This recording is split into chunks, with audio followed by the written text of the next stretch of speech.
Muy bien, hermanos, a lo que hemos venido, la idea es conceptos claves del Apocalipsis, ¿no? Conceptos claves bueno, conceptos, por así decirlo, porque una cosa es definición, otra cosa es concepto, ¿no? Y en esto vamos a presentar conceptos que son claves para lo que es, John dice, se oye entrecortado. ¿Hay entrecorte, hermano John? ¿Se escucha entrecortado? ¿O se escucha bien? Hermano Joe Aguilar, ¿se escucha Soy bien? honesto, Hermano hermano, Jesús, yo estoy ¿me escucha escuchando bien? Se escucha entrecortado. Se escucha entrecortado, dicen. Porque aquí yo creo que tengo una señal buena de internet. Hermano Joe, ¿cómo está escuchando? Hermano Jesús, ¿ya se escucha bien?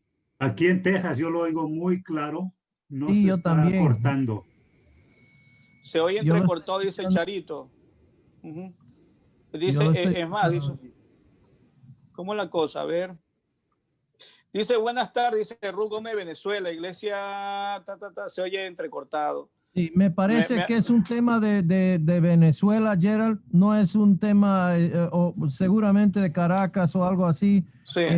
No es un tema tuyo, porque te estamos escuchando perfectamente. Sí, Por lo menos tres. Veo que el hermano Jesús Guevara dice que es de Caracas. Muy bien, conceptos claves sobre el tema del Apocalipsis, sobre el libro del Apocalipsis, conceptos claves.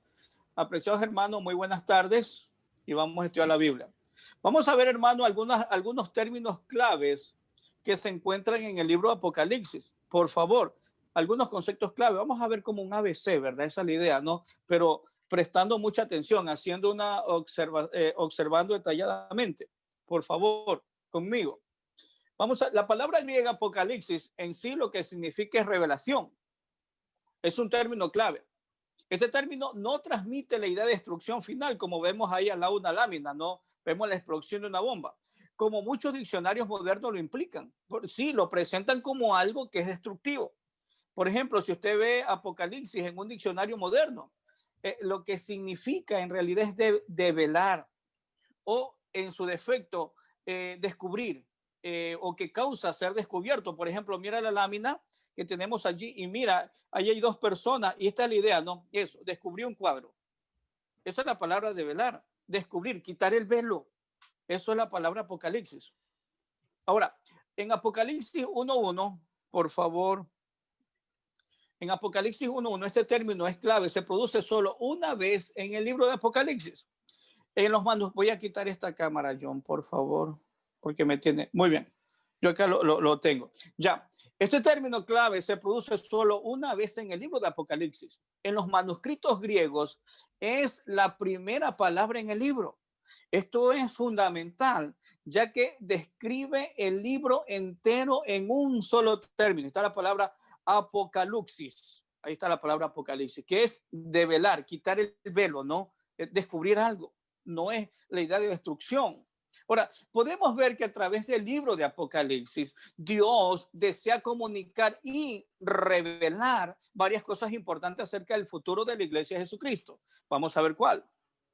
Ahora, a lo largo de la historia podemos ver que Dios se ha comunicado con el hombre con el fin de informarle sobre el futuro. Sí, podemos concluir entonces que la comunicación de Dios es la gracia en acción. Una vez más, me parece muy puntual este término. La comunicación de Dios es la acción o la gracia en acción. Es increíble, o en increíble sabiduría, durante un lapso de cerca de 1600 años, Dios usó la herramienta de la escritura por medio de instrumentos humanos, y eso lo podemos ver, de instrumentos humanos, por ejemplo, profetas, empezando con Moisés y el autor de Job, para registrar y proteger minuciosamente o meticulosamente su mensaje a la humanidad, la doctrina de la perseveración de la palabra, ¿no? Ahora, seguimos avanzando. Ahora, este grado de comunicación establece al verdadero cristiano aparte de las religiones del mundo. Es impresionante. Es impresionante este punto. Vuelvo a repetir, este grado de comunicación establece al verdadero cristianismo aparte de las religiones del mundo. A pesar de que muchas religiones hayan tratado de copiar la sabiduría y el método de Dios, escribiendo sus propias versiones de los textos sagrados. Por ejemplo, tenemos el Corán, tenemos el mismo libro del Mormón, el Ramayán, y pare de contar. Sin embargo, este grado de comunicación establece ¿quién? Al verdadero cristianismo. Al verdadero cristianismo. Sigo avanzando. Desde el principio de la creación, Dios se ha comunicado directamente a la humanidad usando diversos métodos. Por ejemplo, tenemos sueños, tenemos visiones, tenemos voces audibles, tenemos ángeles o los escritos de los profetas que escribieron bajo inspiración. Llamamos a esta forma directa de comunicación revelación especial. Préstale atención, toda esta información que vamos a recibir es clave. Son conceptos claves del Apocalipsis. Ahora, sería prudente para nosotros los creyentes que prestemos mucha atención a los mensajes grabados de Dios, incluyendo el libro de Apocalipsis. El registro que tenemos al alcance de la mano, que es la palabra de Dios, hermano, es muy, muy importante. Por favor, hermanos, les rogamos, préstele mucha atención. La palabra cordero, por ejemplo, es también un término clave, ya que aparece 29 veces en el libro de Apocalipsis. Es el término por el cual Jesús se refiere con mayor frecuencia en el libro o en este libro. Nos mantiene consciente del sacrificio del Cordero de Dios. Son 29 veces que aparece. No por algo aparece un sinnúmero de veces. El término trono, por ejemplo, aparece 47 veces en Apocalipsis. Recordemos que alguien que es absolutamente digno va a reinar en última instancia y dicho sea de paso para siempre. Estos son algunos números importantes registrados en Apocalipsis. Por ejemplo, el número 24, Eicosi Tesares, ocurre 6 veces en Apocalipsis y siempre tiene que ver con un grupo de ancianos sentados en el trono en el cielo. Por eso son cosas claves.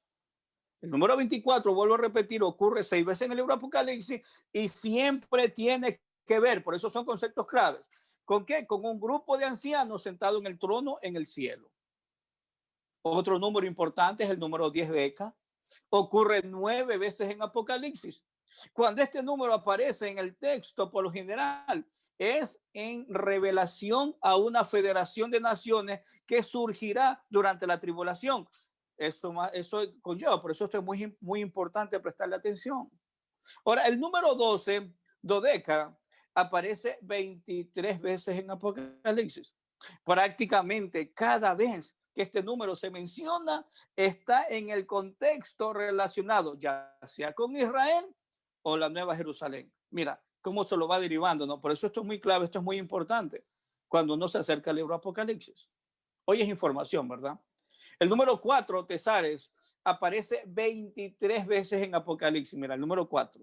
Este número se utiliza en relación a los 4 seres vivientes que están en el trono de Dios y en relación con algunos ángeles que llevan juicio, el viento o que representan las 4 direcciones de la brújula. ¿Cuántas veces aparece? 23 veces.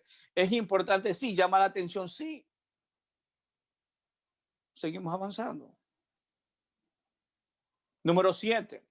El número 7, la palabra es hectar. Se encuentra, mira la cantidad, 55 veces en el libro Apocalipsis. En términos generales, en toda la escritura, 7 es la compleción. La palabra compleción significa finalizar de algo. Por ejemplo, Dios cesó de obrar y reposó en el 7º día. Déjeme, por favor, vámonos a Génesis capítulo 2. Te ruego que me acompañe a Génesis capítulo 2. Versículo 1 al 3. Dice, fueron pues acabados los cielos y la tierra y todo el ejército de ella. Y acabó Dios en el día 7º la obra que hizo y reposó el día 7º de toda la obra que hizo. Y bendijo Dios al día 7º, perdón, y lo santificó porque en él reposó de toda la obra que había hecho en la creación. Dice aquí, ahí tenemos, hermano, mira la cantidad de veces que aparece el número 7, 55 veces. Llama la atención, sí, hay que prestar atención, sí, es muy importante. Ahora, el número 666 es también un número importante, aunque solo aparece una vez en este libro. Vamos a hablar de este número en más detalle, obviamente, más adelante. Ahora, se debe tener mucho cuidado de no leer demasiado en los números, la famosa llamada doctrina de la numerología, a menos que el contexto deje claro que el número es realmente significativo. Si no se debe sacar ese número del contexto y intentar o alinear la situación que se vive actualmente o dar una explicación fuera de la Biblia. Eso es muy peligroso. Debe ser dentro del contexto y ahí vemos el significado. Es muy importante eso, apreciados hermanos. 25 participantes ya a esta altura, hermano John, hermano Ariel. Ahora, estas son algunas escrituras importantes en el libro de Apocalipsis. Vamos a ver algunas escrituras importantes en el libro de Apocalipsis. Primeramente, Apocalipsis 1:3. Bienaventurado, aun cuando esté en la pantalla, aun cuando está allí, hermano, si usted quiere puede ir a la Biblia, por favor. Por favor, me gustaría. De repente la información que está allí está no equivocada, sino saltada del versículo. Dice aquí, por favor, versículo, vámonos a Apocalipsis capítulo 1, versículo 3. Yo me olvidé de traer mis otros lentes y no los tengo al alcance de la mano. No veo muy bien con los lentes que están acá. Esos son para ver de lejos y tengo problema tanto de lejos como de cerca. Imagínense el problema. Dice aquí, versículo 3, dice aquí, bienaventurado el que lee y los que oyen la palabra de esta profecía y guardan las cosas en ellas escritas, porque el tiempo está cerca. Otro versículo muy importante, o escritura importante, es el versículo 19 del capítulo 1. Dice la Biblia, escribe las cosas que has visto y las que son y las que han de ser después de estas. Otro versículo, el versículo 7 del capítulo 2. Estamos en el libro de Apocalipsis, obviamente. El que tiene oído, oiga lo que el Espíritu dice a las iglesias. Al que venciere, le daré a comer del árbol de la vida, el cual está en medio del paraíso de Dios. Seguimos leyendo, hermano, versículos importantes. Capítulo 17, por favor, caminemos unos cuantos capítulos adelante y vámonos al versículo 14. Por favor, la Biblia dice de la siguiente manera. Pelearán contra el Cordero y el Cordero los vencerá, porque Él es el Señor de señores y Rey de reyes, y los que están con Él son llamados y elegidos y fieles. Versículo importante. Capítulo 22, versículo 7. Dice el versículo 7, por favor, conmigo. He aquí, vengo pronto, bienaventurado el que guarda las palabras de la profecía de este libro. Vamos a ver, hay un micrófono abierto. Si podemos cerrarlo, por favor, me sería de mucha ayuda. Vamos a ver, hermanos, un gráfico rápido de la cronología de la Biblia en cuanto aquí tenemos el nacimiento del Señor Jesucristo, la vida de Cristo. Tenemos cuando Juan lo presenta ya el Cordero de Dios que quita el pecado del mundo. Ahí está la elección de los discípulos, el ministerio de Cristo. El ministerio tenemos en el Getsemaní, cuando está orando el Señor Jesucristo. Tenemos la vía dolorosa de Cristo, ¿no? Llevando la cruz del Calvario. Tenemos la crucifixión de Cristo. Ahí tenemos, hermanos, se presenta el Evangelio, muerte y resurrección de Cristo, muerte, sepultura y resurrección de Cristo. Hermanos, ese es lo que dice primera carta a los Corintios, capítulo 15, versículos 3 y 4. Tenemos la edad de la iglesia, la dispensación de la iglesia. Tenemos el rapto de la iglesia, que es un acontecimiento, muchos dicen que está muy cercano y parece ser que es así. De hecho, de que va a haber un rapto, sí o sí va a haber. Ahora, ¿para quiénes fue escrito este libro? ¿El destinatario o los destinatarios del libro? Los destinatarios del libro de Apocalipsis.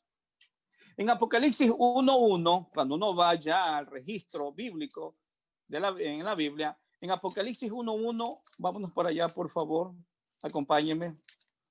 Dice aquí, Apocalipsis 1:1, la revelación de Jesucristo que Dios le dio para manifestar a sus siervos lo que debe suceder pronto, y lo declaró enviándolo por medio de su ángel a su siervo Juan. Los destinatarios del libro de Apocalipsis, en Apocalipsis 1:1, el libro fue escrito a 7 iglesias específicamente en Asia Menor. Cuando observas la ubicación de estas iglesias en un mapa, forman de cierto modo un círculo. Vamos a ver, mira, ahí está la iglesia en Éfeso, la iglesia en Esmirna, capítulo 2, versículo 8 al 12. Primera iglesia, Éfeso, Apocalipsis 2, versículo 1 al 7. La iglesia en Esmirna está en Apocalipsis capítulo 2, versículo 8 al 11. Pérgamo es Apocalipsis capítulo 2, versículo 12 al 17. La iglesia de Tiatira en Apocalipsis capítulo 2, versículo 18 al 19. Ahora mira el círculo, cómo va avanzando. Ahora mira hacia allá. Sardis, Apocalipsis capítulo 3, versículo 1 al 6. Filadelfia, Apocalipsis capítulo 3, versículo 7 al 13. Y la iglesia de la Odisea, Apocalipsis capítulo 3, versículo 14 al 22. De alguna manera, no una especie como de círculo, ¿no? De alguna manera. Vamos avanzando. El Cordero de Dios que quita el pecado del mundo, ¿no? A pesar de que estas iglesias eran muy diferentes una de la otra, existieron las 7 iglesias simultáneamente. Simultáneamente. Hay evidencia histórica de ello. Ahora, estas 7 iglesias pueden tipificar los tipos básicos de iglesia que existieron en esta que existen, perdón, en esta dispensación. No tanto que existieron, sino que existen en esta dispensación. Es probable que su iglesia, donde usted congrega, querido hermano, su iglesia local, pueda ser identificada con una o más de estas iglesias. Probablemente sí. Son como un tipo, no un modelo. Ahora vamos a poner algo de mucho cuidado. Dentro de nuestra línea muy conservadora, porque nuestra línea es muy conservadora, hay escritos en la que intentan ubicar las iglesias por espacio de tiempo. Un poquito difícil, porque ¿cómo lo medimos? Algunos eruditos de la Biblia ven a la iglesia en Apocalipsis, en el capítulo 1 al 3, como representando etapas durante la presente dispensación de la iglesia. Y es un poco difícil, ¿verdad?, presentarlo así como etapas. Ahora, algunos eruditos y muy buenos eruditos, no nombramos, usted puede encontrar en comentarios buenos. Yo aquí en mi biblioteca tengo más de uno y veo, ellos lo ubican en tiempo. Un poquito difícil, ¿cómo lo medimos? Algunos eruditos dirían que el orden de la carta de las iglesias corresponden con el flujo de la historia de la iglesia. Datan diferentes épocas de la historia de la iglesia, llamándola la edad de la iglesia, por ejemplo, de Éfeso, la edad de la iglesia de Filadelfia, la edad de la iglesia de la Odisea, y así sucesivamente. Le comento de todo corazón, siempre cuando escuchaba este punto de vista, aún cuando estaba estudiando, siempre he dicho, pero ¿cómo se mide? ¿Cómo sabemos que coincide? Siempre la iglesia en esa época se portó así. Aunque esto puede ser interesante, y sí lo es, para tener en cuenta, obviamente que sí, creemos que es especulativo y que no debe enseñarse dogmáticamente, ya que no hay sugerencia alguna, primeramente en el texto de Apocalipsis, que hemos de interpretar dichas iglesias como periodos o épocas. No hay evidencia, no, para esta edad, no.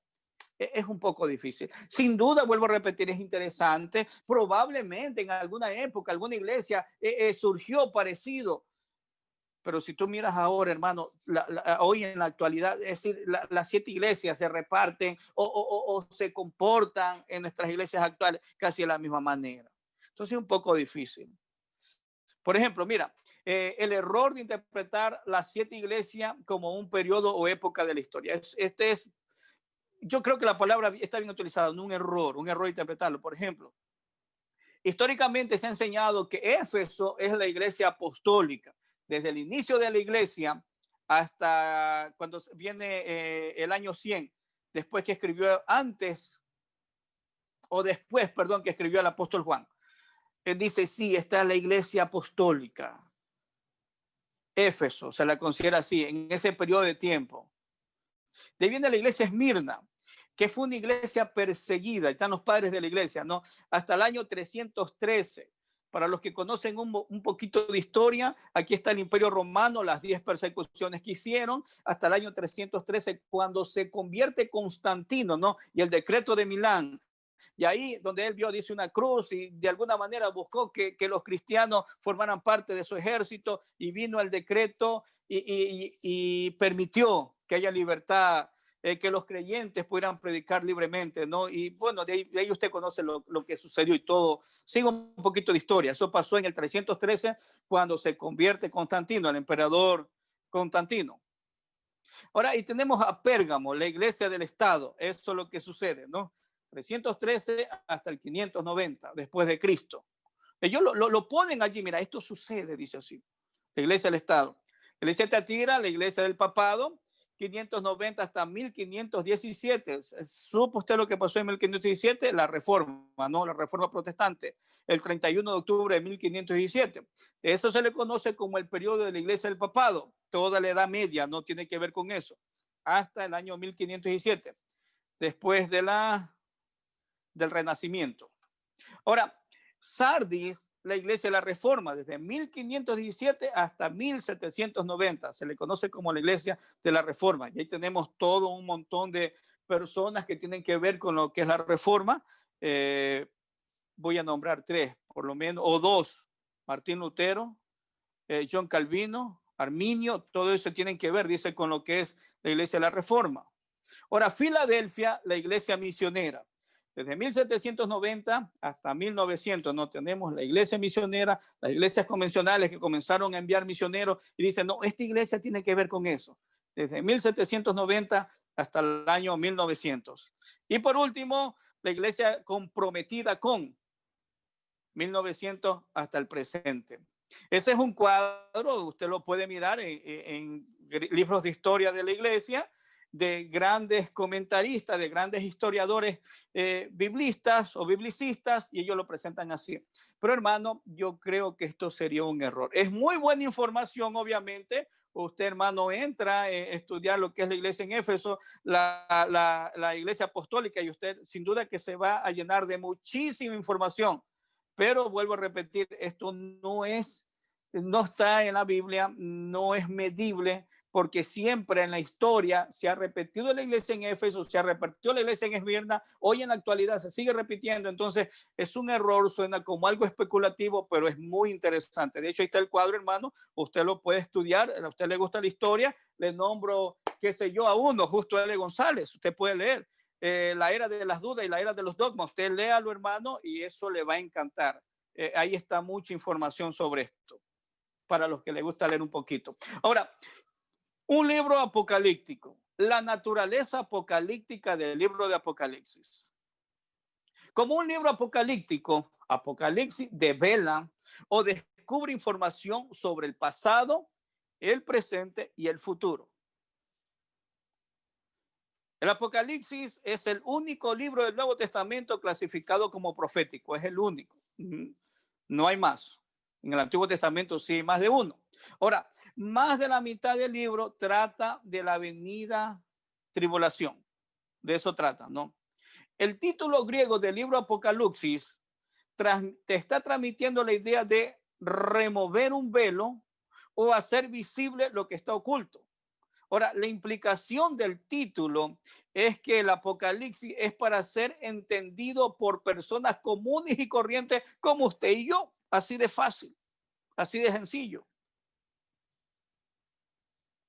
Hay una gran cantidad de simbologías, de símbolos, sí, hay muchísimo, o lenguaje figurativo en este libro, como también hay en Daniel, Zacarías, Ezequiel y otros que también utilizaron símbolos y terminología similar como la que usamos aquí. Ahí, hermano, hay mucha simbología. Por eso es muy importante, puntos clave, ¿verdad? Aunque no hay una cita textual del Antiguo Testamento en el Apocalipsis, se ha estimado que 285 versículos del Antiguo Testamento lo infieren o lo implican. Entonces, ¿cuántos hay por implicación? 285 versículos del Antiguo Testamento. Presta la atención a esos puntos muy importantes. Ahora, en total, Apocalipsis contiene ¿cuántos capítulos? 22. ¿Cuántos versículos? 404. ¿Cuántas palabras en el original? 12,000 palabras. De los 404 versículos, 70 versículos mencionan a los ángeles. Bastante, ¿no? Buena información. El esquema, es interesante el esquema. El esquema de Apocalipsis. El libro Apocalipsis sigue su propio esquema como se indica en Apocalipsis 1:19. Váyase conmigo, por favor, me leer todo el versículo. Dice así: escribe las cosas que has visto y las que son y las que han de ser después de estas. Vamos a ver el esquema. Versículo 19, parte A. Las que has visto, ¿verdad? Escribe las cosas que has visto.